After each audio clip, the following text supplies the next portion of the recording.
प्रेम से बोलिए सियावर रामचंद्र की जय। पवन पुत्र हनुमान की जय। सनातन धर्म की जय। धर्म दर्पण के सभी श्रोताओं को मेरा प्रणाम। और आप जैसे सभी जानते हैं कि धर्म दर्पण ने एक नई शुरुआत की है। जो लोग रामचरितमानस को पढ़ नहीं पाते हैं, इसका मूल पाठ पढ़ने का ही महात्म्य बताया गया है। और जो इसे पढ़ नहीं पाते हैं तो उनके लिए धर्म दर्पण इसके मूल पाठ को आपके लिए लेकर आ रहा है। गोस्वामी तुलसीदास जी ने कलयुग में इसकी महिमा उसी तरह बताई है जैसे हमें इसे पढ़ने के बाद इसका फल प्राप्ति होती है, उसी तरह अगर इसके मूल पाठ को हम सुनते हैं तो इसका भी हमें वही फल प्राप्त होता है। मूल पाठ में आप लोगों के सामने इसलिए लेकर आ रही हूँ, कई बार जब हम चौपाइयों को पढ़ते हैं उनका अर्थ हमें समझ में नहीं आता है तो हम उस भाव से अपने आप को जोड़ नहीं पाते हैं। तो चलिए शुरू करते हैं हम आज का मूल पाठ। एक बार फिर से प्रेम से बोलिए सियावर रामचंद्र की जय। सुमंत्र ने रथ को हाँका, घोड़े श्री रामचंद्र जी की ओर देख देख कर हिनहिनाते हैं। यह देखकर निषाद लोग विषाद के वश होकर सिर धुन धुन कर पीट पीट कर पछताते हैं। जासु वियोग विकल पशु ऐसे, प्रजा मातु पितु जिह ही कैसे। बरबस राम सुमंत्र पठाए, सुर सरि तीर आप तब आए। जिनके वियोग में पशु इस प्रकार व्याकुल हैं, उनके वियोग में प्रजा माता और पिता कैसे जीते रहेंगे। श्री रामचंद्र जी ने जबरदस्ती सुमंत्र को लौटाया। तब आप गंगा जी के तीर पर आए हो, मांगी न केवटो आना, कहे तुम्हारा मरु में न जाना। चरण कमल रज कहूँ सब कहि, मानुष करने मोरे कछु अहि। श्री राम ने केवट से नाव मांगी पर वह लाता नहीं। वह कहने लगा, मैंने तुम्हारा मर्म भेद जान लिया है। तुम्हारे चरण कमलों की धूल के लिए सब लोग कहते हैं कि वह मनुष्य बना देने वाली कोई जड़ी है। छुअत सिला भय नारी सुहाई, पाटन पाहन तेन काट कठिनाई। तरन्यो मुनि घरनी होई जाए, बाट पर मोरे नाव उड़ाई। जिसके छूते ही पत्थर की शिला सुंदर स्त्री हो गई। मेरी नाव तो काठ की है, काठ से पत्थर से कठोर तो होता नहीं। मेरी नाव भी मुनि की स्त्री हो जाएगी और इस प्रकार मेरी नाव उड़ जाएगी। मैं लुट जाऊंगा अथवा रास्ता रुक जाएगा जिससे आप पार न हो सकेंगे। मेरी रोजी मारी जाएगी, मेरे कमाने खाने की राह मारी जाएगी।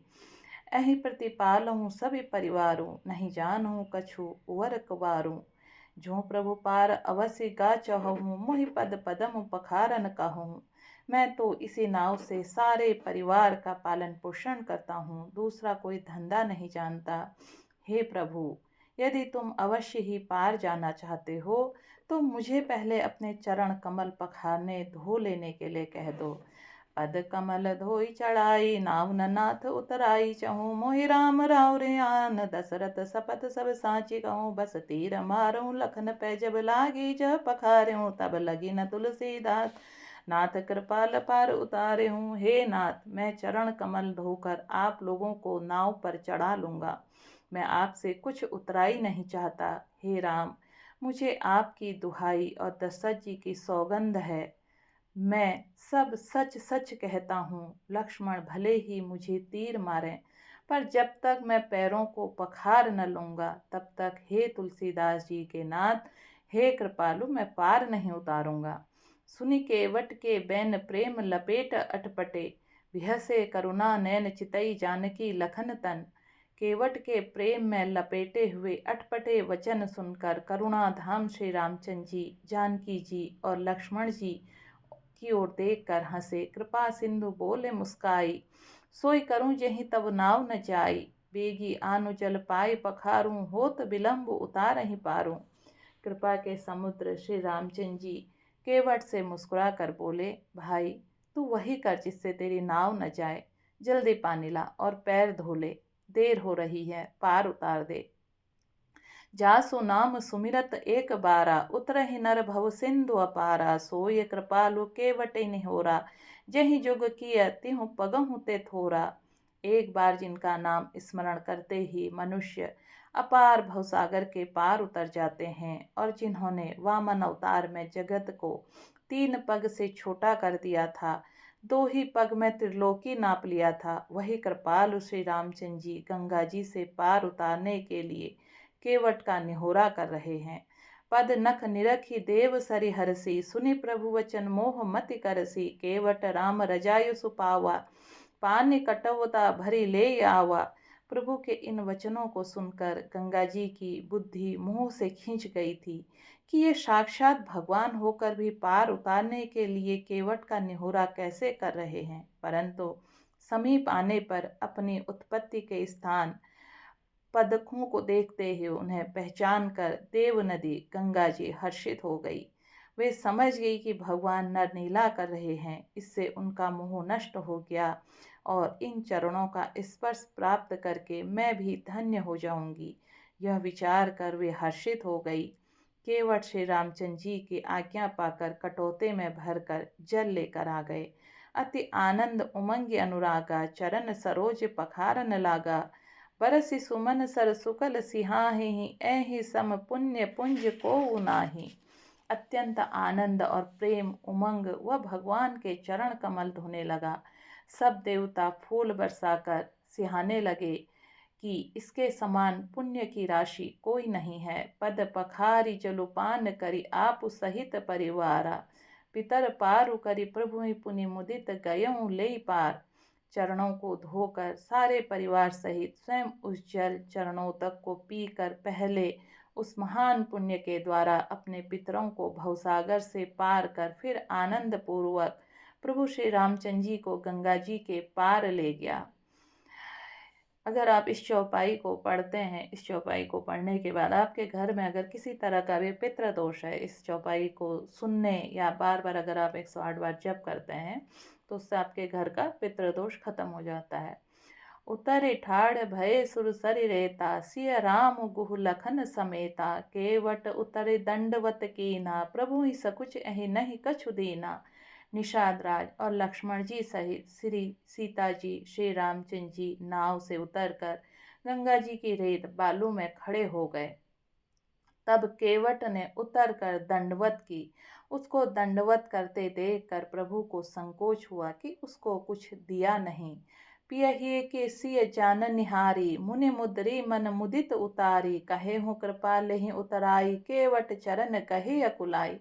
पति के हृदय को जानने वाली सीता जी ने आनंद भरे मन से अपने रत्न जड़ित अंगुली से उतारे। कृपालु श्री रामचंद्र जी ने केवट से कहा, नाव की उतराई लो।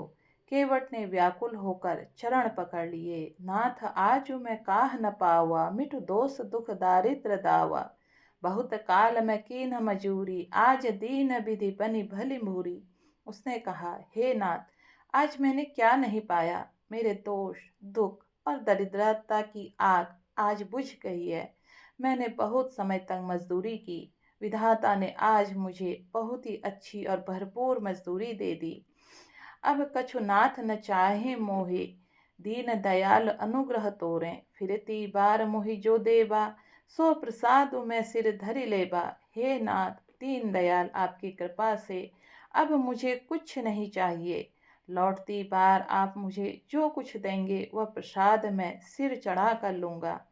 बहुत कीन्ह प्रभु लखन सिय नहीं कछु केवटु लेई, विदा कीन्ह करुणा यतन भगति बिमल बरु देई। प्रभु श्री राम जी, लक्ष्मण जी, सीता जी ने बहुत आग्रह यत्न किया पर केवट कुछ नहीं लेता।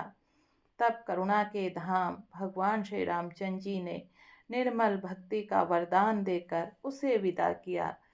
तब मंजनु करी रघुकुल नाथा, पूजी पार्थिव नयन माथा, सिंह सुर सिर रही कहेऊ कर जोरी, मातु मनोरथ पुरी उबि मोरी।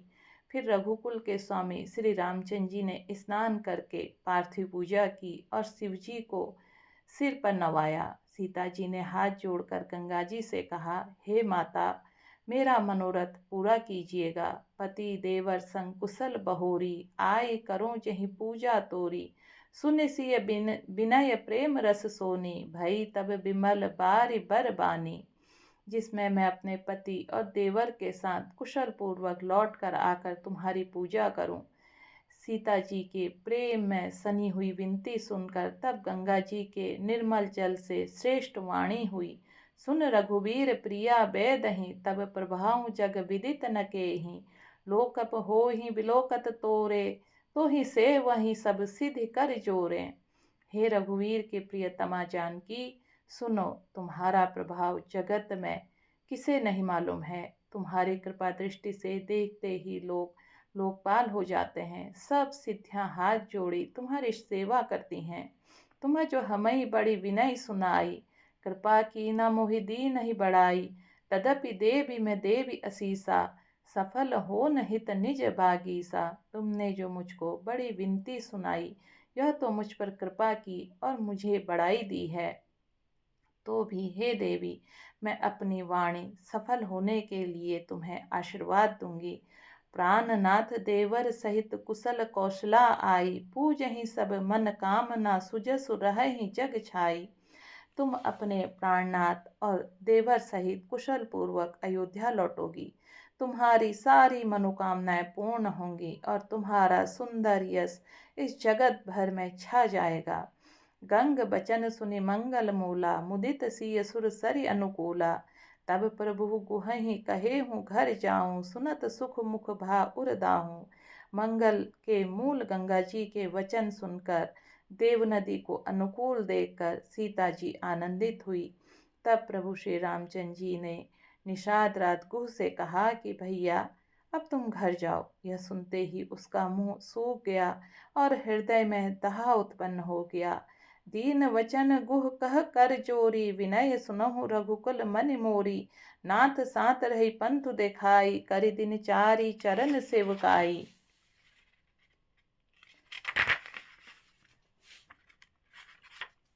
को हाथ जोड़कर दीन वचन बोला, हे रघुकुल शिरोमणि, मेरी विनती सुनिए।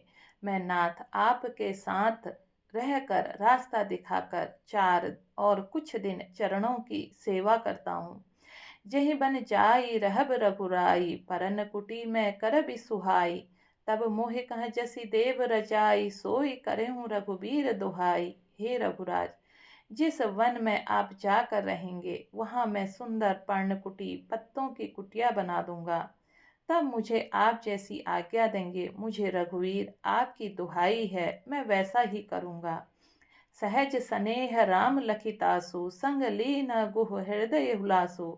पुण्य गुह ज्ञाति बोली सब लीन है, करि परितोष विदा तब कीन है।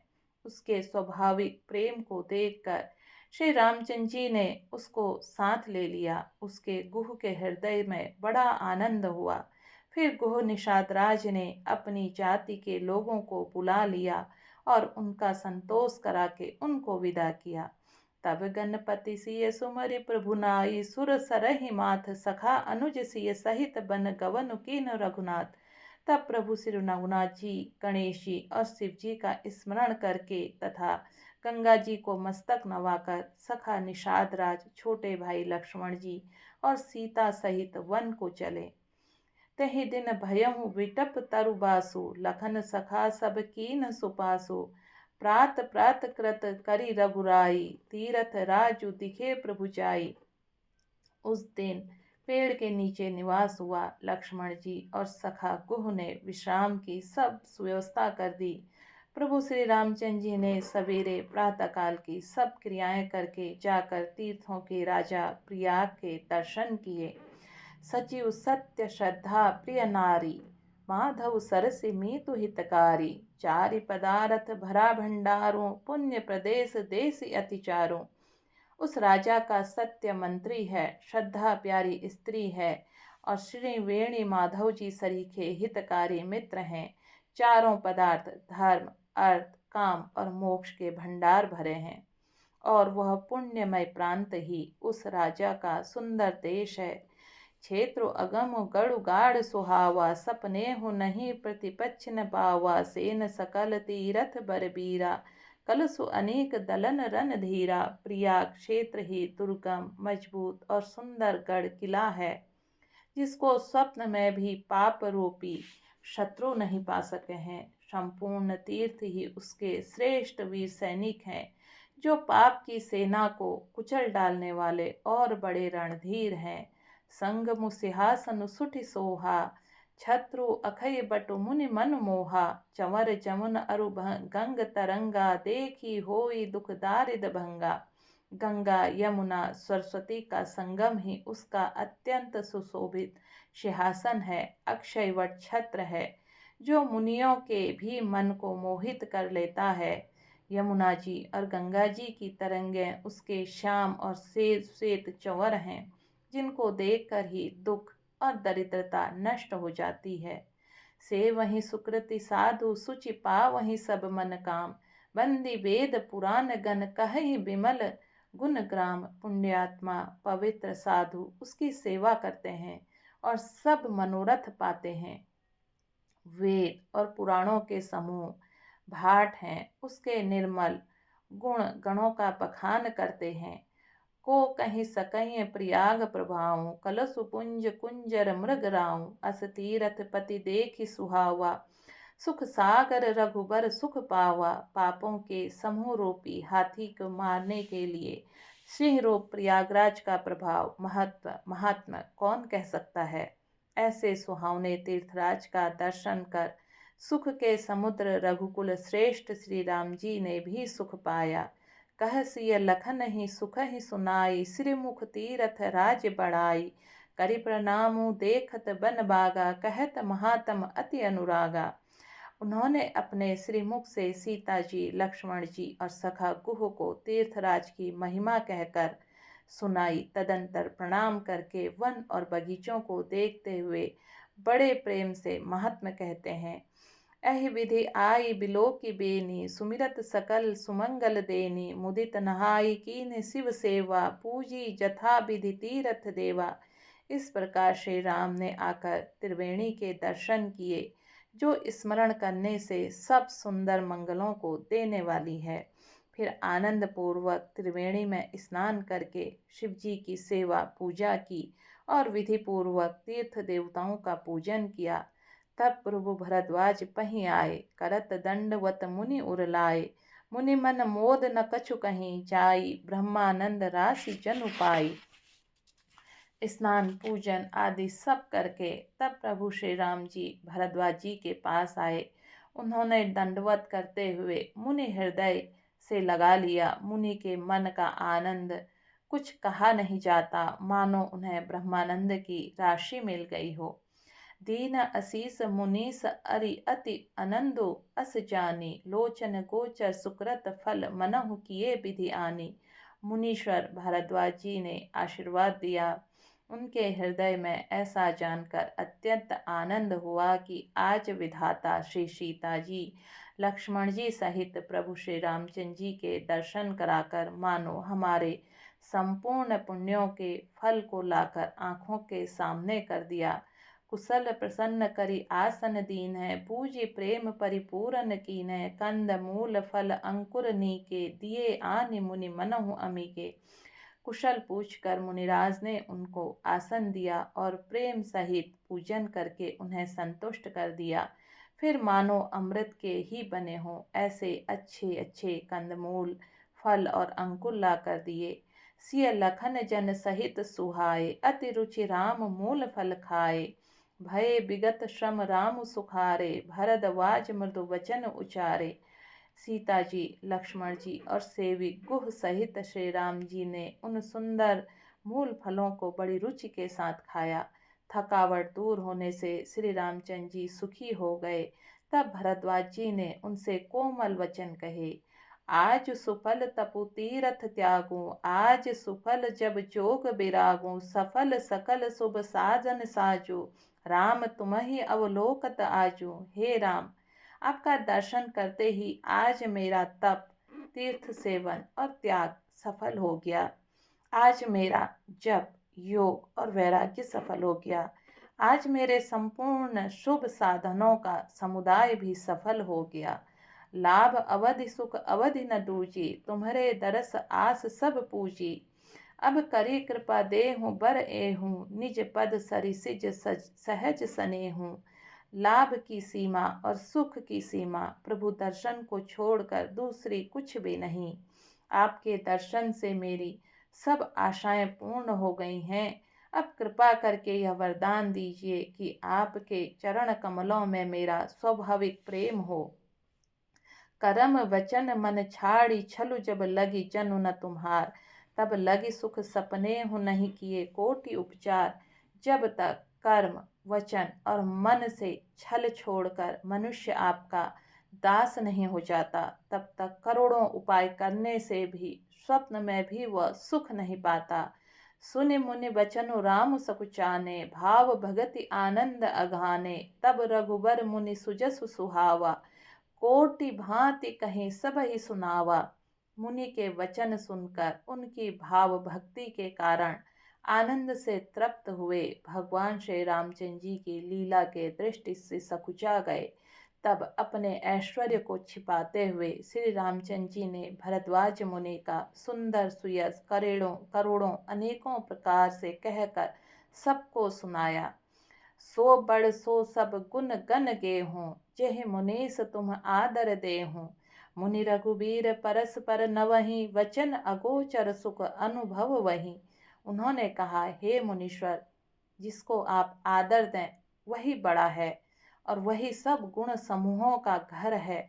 इस प्रकार श्री राम जी और मुनि भरद्वाज जी दोनों परस्पर विनम्र हो रहे हैं और अनिर्वचनीय सुखों का अनुभव कर रहे हैं। यह सुधि पाय प्रयाग निवासी, बटु तापस मुनि सिद्ध उदासी। भरद्वाज आश्रम सब आए, देखन दशरथ सुहन सुहाए। यह श्री राम लक्ष्मण जी और सीता जी के आने की खबर पाकर प्रयाग निवासी ब्रह्मचारी तपस्वी मुनि सिद्ध और उदासी सब श्री दशरथ जी के सुंदर पुत्रों को देखने के लिए भरद्वाज जी के आश्रम में आए। राम प्रणाम कीन सब काहू, मुदित भय लहि लोयन लाहू। देहि असीम परम सुख पाई, फिरे सराहत सुंदरताई। श्री राम जी के सब किसी को प्रणाम किया, नेत्रों का लाभ पाकर सब आनंदित हो गए और परम सुख पाकर आशीर्वाद देने लगे। श्री राम जी के सौंदर्य की सराहना करते हुए वे लौट गए। राम की न विश्राम निशि प्रात प्रयाग नहाई, चले सहित सिय लखन जन मुदित मुने ही सिरुनाई। श्री राम जी ने रात को वहीं विश्राम किया और प्रातःकाल प्रयागराज का स्नान करके और प्रसन्नता के साथ मुनि को सिर नवाकर श्री सीता जी लक्ष्मण जी और सेवक कुह के साथ वो चले। राम सब प्रेम कहो मुनि पाही, नाथ कहीं हम कहीं मग जाही। मुनि मन बिहसि राम सन कहीं, सुगम सकल मग तुम कहु अहीं। चलते समय बड़े प्रेम से श्री राम जी ने मुनि से कहा, हे नाथ, बताइए हम किस मार्ग से जाएं। मुनि मन में हंसकर श्री राम जी से कहते हैं कि आपके लिए सभी मार्ग सुगम हैं। एक बार प्रेम से बोले, सियावर रामचंद्र की जय, पवन पुत्र हनुमान की जय।